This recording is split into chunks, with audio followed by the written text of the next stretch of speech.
এই যে গোপুকে পূজা দিলাম।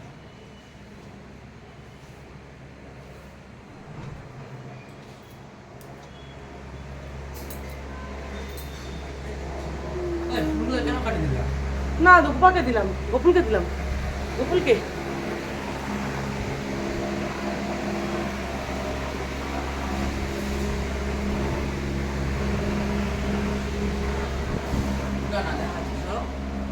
এই যে এগুলাতে ঘুরছিল, এগুলো খালি মা ওটা ঘাস ছিল, একটা তুলসী পাতা হচ্ছে। সত্যি সত্যি এটা তুলসী পাতা? না না না, ওটা এই যে এদিক দিয়ে একটা ওই ঘুরছিল, না, ওটা না, না। ফল হচ্ছিল একটা, তুমি কাটে সত্যি দিলে? সত্যি হ্যাঁ, এই যে এখানে ফল হচ্ছিল, কাটে দিলে তুমি? না, ওটা ওটা ঘাসের ঘাস ফুল।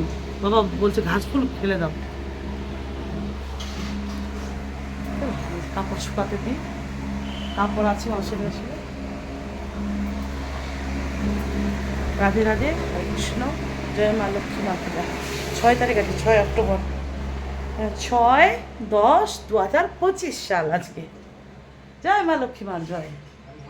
আজকে আজকে সকাল 9টা থেকে, না কী যে বলছি আমি, কটা থেকে কটা পূর্ণিমা আজকে? মেয়ে বললো, ভুলে গেলাম মোবাইল দেখে, পঞ্জিকা দেখে। কটা থেকে বললো রে বেটা? আজকে সকাল 9টা থেকে, 9:30 থেকে 9টা থেকে কালকে সকাল 9টা পর্যন্ত একদম পূর্ণিমা। ভুল হয়ে গেলো তাও, কী যে বলছি। 12:30 থেকে কটা পর্যন্ত? আচ্ছা আচ্ছা।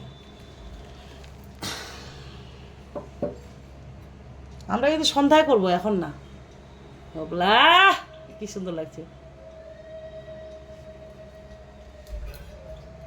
সবাই কিন্তু পূজা করছে, রিপুজিগুলা। আমরা তো রাজবংশে আমরা সন্ধ্যায় দিই। সারাদিন উপবাসেই না করলাম, কেমন পূজা করলাম। আর খাওয়া দাওয়া নাই কিন্তু, প্রতিদিন তো প্রতি বছর খাচ্ছ। আজকে পুরো খালি রাত্রিবেলা 10টার পর খালি ফলমূল হবে, এরকমই আমার উপবাস।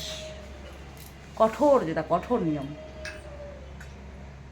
চলো পূজাটা করুক আমার ছেলে।